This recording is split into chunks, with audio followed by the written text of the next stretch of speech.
Kalau kita sedang menggunakan aplikasi, menjalankan aplikasi di laptop atau di komputer, ternyata agak berat itu aplikasi yang kita pergunakan. Atau bahkan tidak bisa dipergunakan.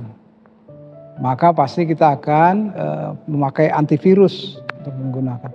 Lalu kalau nggak bisa juga dibetulkan, maka jalan terakhir adalah di reformat atau di reset. Nah, ketika komputer atau laptop di reset, reformat, maka space-nya menjadi baru lagi. Ketika diinstal aplikasi tersebut, lalu kita gunakan aplikasi tersebut, pasti lancar. Begitupun dengan hidup saya dan saudara-saudara. Hidup kita yang berlumuran dosa, lalu kita direformat oleh kematian Tuhan Yesus di atas kayu salib, yang sekali dan selamanya. Ketika kita sudah direformat, maka kita menjadi ciptaan yang baru. Selamat pagi, saudara-saudara yang Tuhan Yesus kasihi. Selamat berjumpa dalam program Seduh, Senin Teduh. Di pagi hari ini saya akan mengangkat tema reformat.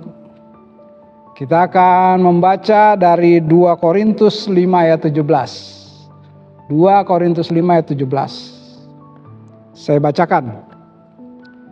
Jadi siapa yang ada di dalam Kristus, ia adalah ciptaan baru, yang lama sudah berlalu, sesungguhnya yang baru sudah datang. Saudara-saudara yang Tuhan Yesus kasih, karena saya dan saudara-saudara sudah menjadi ciptaan yang baru, manusia yang baru, maka ada 3 hal yang harus kita lakukan. Yang pertama, kita selalu ingat akan status kita. Kita selalu ingat akan predikat kita adalah manusia baru, ciptaan baru. Saya akan bacakan ayat di 1 Petrus 1 ayat 18 sampai 19. Sebab kamu tahu bahwa kamu telah ditebus dari cara hidupmu yang sia-sia yang kamu warisi dari nenek moyangmu. Itu bukan dengan barang yang fana, bukan pula dengan perak atau emas, melainkan dengan darah yang mahal, yaitu darah Kristus, yang sama seperti darah anak domba yang tak bernoda dan tak bercacat.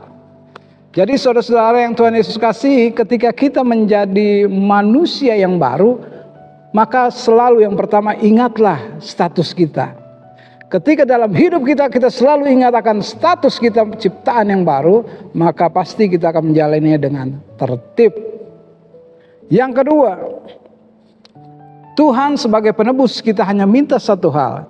Kita harus bertanggung jawab atas karya penebusan yang sudah Tuhan Yesus lakukan di kayu salib. Kita harus bertanggung jawab. Ketika kita menjalani hidup ini dengan selalu ingat akan status kita, lalu bertanggung jawab, maka pasti apa yang kita lakukan sudah maksimal. Kita akan melakukan bisa lebih maksimal lagi untuk kemuliaan nama Tuhan. Yang tadinya suka ngegosipin orang, ngomongin orang, kok si A begini ya, si B begini ya, si C begini ya.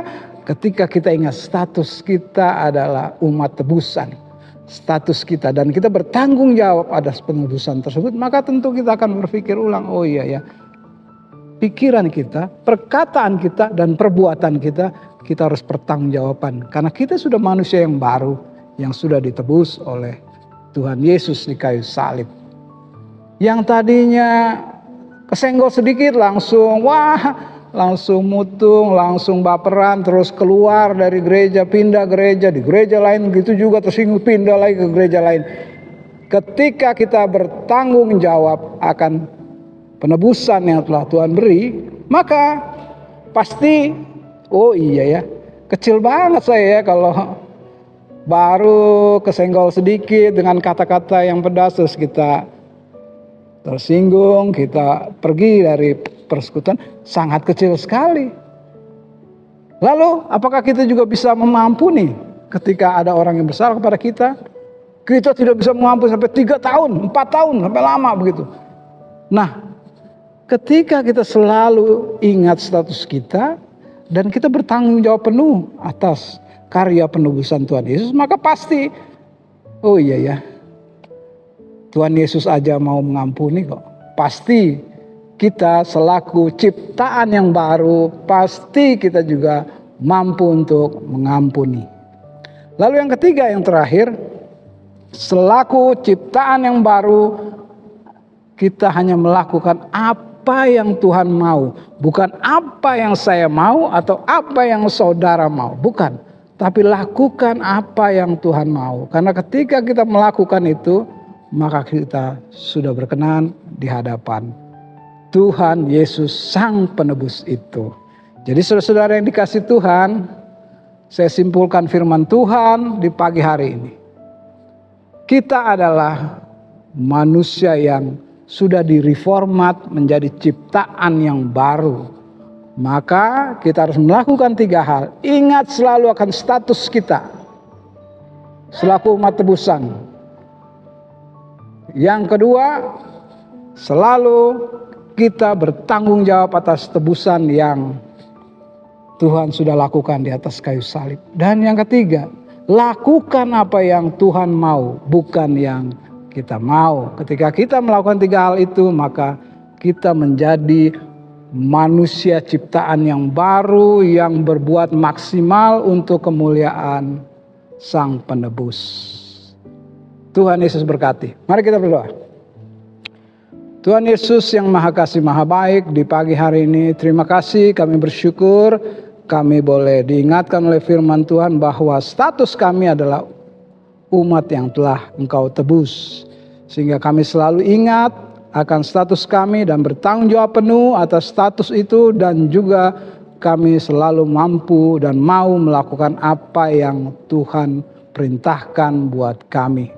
Sehingga dalam hidup kami, dalam sisa hidup kami mau melakukan yang terbaik hanya untuk kemuliaan nama Tuhan. Berkati kami di hari ini dalam aktivitas kami. Hanya kepadamu Tuhan Yesus, Juru Selamat kami. Kami berdoa. Amin. Saksikan terus program Seduh di episode berikutnya. Tuhan Yesus memberkati.